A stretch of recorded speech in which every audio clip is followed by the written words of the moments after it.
Frederick. And Chris, if you would, just go ahead and take the music down. Thank you. Megan's here to talk to us about something called it's BRCA. It's a gene mutation. And Megan, being that I'm not affected by it and you are, I want to turn to you and let you tell us what it is that you have. How did you find out about it? Let's start there. When I was about 20, my mom was diagnosed with breast cancer. Okay. I was in college, and she beat that, and then shortly after that, she was diagnosed with ovarian cancer. And those two, as a combination, the doctors felt that she was probably at an increased risk of having this gene mutation called BRCA. There's a BRCA1 and a BRCA2. She ended up being positive for BRCA2. And when she tested positive, they then turned around to me and said, when are you going to get tested? Yeah. So I didn't right away, because at the time I was pregnant with my first child, and I wasn't sure I wanted that stress. Right. But after she was born, my daughter, I did get tested, and I was positive as well. So immediately I had to start talking to doctors, oncologists, surgeons about what this meant. And basically what it means is that in my lifetime, I had a 90% chance of developing breast cancer and a 30% chance of developing ovarian cancer. And BRCA1 actually has higher percentages than that.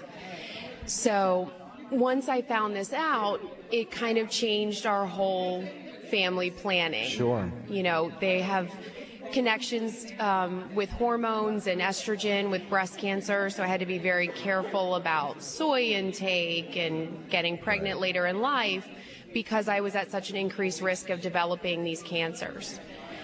So 2 years ago, I actually had what's called prophylactic surgery.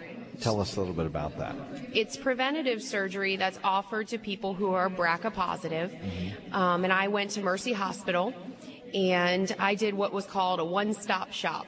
They did a double mastectomy, an oophorectomy, which is where they removed my ovaries, and then they did reconstruction. Wow. It was about a 10-hour surgery and probably a 10-week recovery. No kidding. And then there's other phases. There's more reconstruction phases as you heal. And when did you have that done, you said?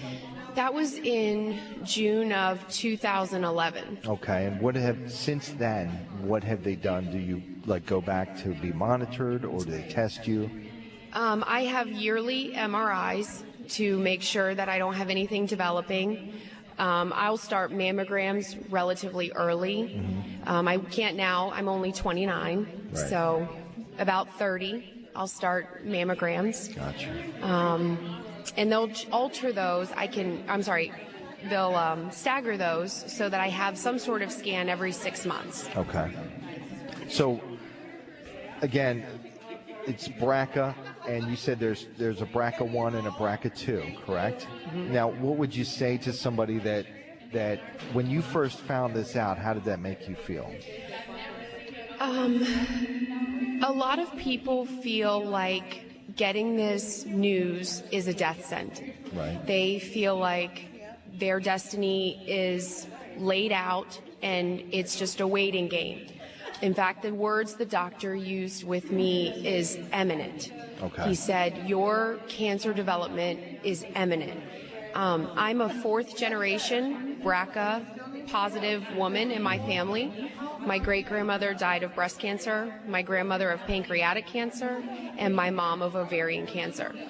So for them, they felt like me not expressing the gene mutation was not possible. Okay. So that's basically where all this stemmed from, was hereditary. Now, if you know if someone that's got cancer or had cancer within the family, what would you say to those younger people now to encourage them? I am very much pro-choice in every arena, and I think that women and men need to think very hard about how they would take this news.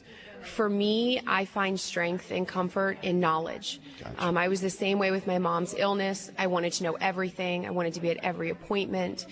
For me, this information gave me the avenues to fight back. Good. It gave me the avenues to make decisions about my life and my future and my children, because I don't want my kids to be motherless. There you go. It's all about the fight back, folks, and that fight starts with your phone calls, 800-830-3704. Megan, thank you so much for stopping by. Thank you so much for having me. And we appreciate you sharing your story. We wish you the best of luck.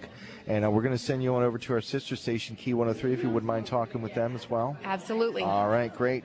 And, hey, folks, again, 800-830-3704. Get those calls coming in. We are live from Frederick. And Megan, as I've said, everyone has been touched by cancer in some way, and Megan has been touched in a very unique way by cancer. You have what is called BRCA. Can you explain what that is? Yes, BRCA is a gene mutation. My body doesn't produce cancer fighters the way people without the BRCA mutation, their bodies do. So the BRCA mutation is related to breast cancer, ovarian cancer, pancreatic cancer, and prostate cancer in gentlemen. And when you have BRCA, there's a BRCA1 and a BRCA2. It predicts very high risk of various cancers, breast cancer and ovarian cancer being the highest risk at 90% and 30%.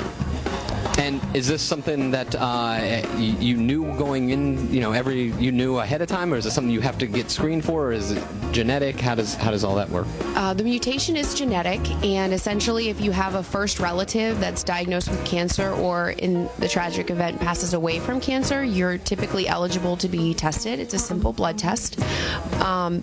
In my case, my mom was diagnosed with breast cancer, and she went through treatment for that for about a year, went into remission for about a year, and then was diagnosed with ovarian cancer. And that combination tipped doctors off that this wasn't just chance. So they tested her, and she was positive for BRCA2.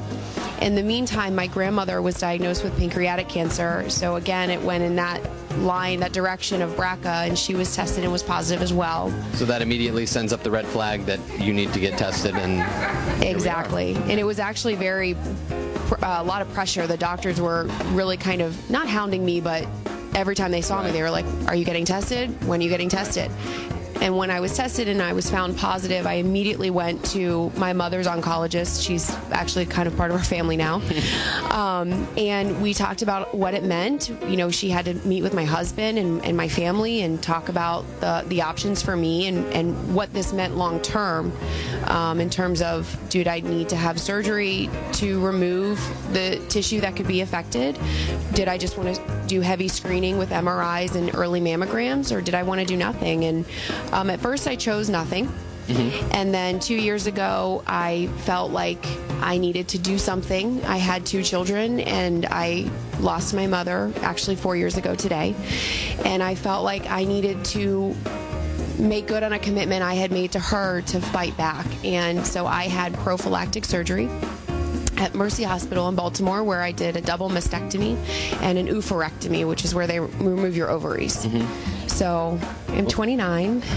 But at the same time, it's in a way, it was a blessing to be able to know this, because now you're here for your children, and you don't have to worry about this as much as it's absolutely a blessing, and I just try to work a little bit each day or each week to advocate and give information. And you said that you have a blog, right? That if anybody's curious about how this works. I do have a blog. I am giving you the chance right now to plug that blog. It is ponderingprevivor.blogspot.com. And Previvor is the, floating around nickname of people with BRCA. Okay. We're not survivors, but we are pre-survivors. We are pre-survivors. We are in a very unique situation, and it's a good time to get to know it, because right now the age that we're finding out about BRCA and doctors are performing these surgeries is getting lower and lower. I was one of, not the first, but I was definitely in the first wave of 20-somethings to go through the prophylactic surgery. And so you're a pioneer, and you're going to get the word out, and now you have a blog, and everybody in Frederick is now going there and checking it out. Yes, go visit. There you go. Go read my story. Go see my pictures. Well, thank you very much for sharing your story with us. We really really appreciate it, and hopefully this has opened the eyes to somebody in Frederick, and you might have just saved that many more lives just by telling us your stories. We really appreciate it. Thank you for having me. I appreciate it. And there's plenty of other ways to save lives as well. 800-830-3704. Any kind of donation you can make, $10.30.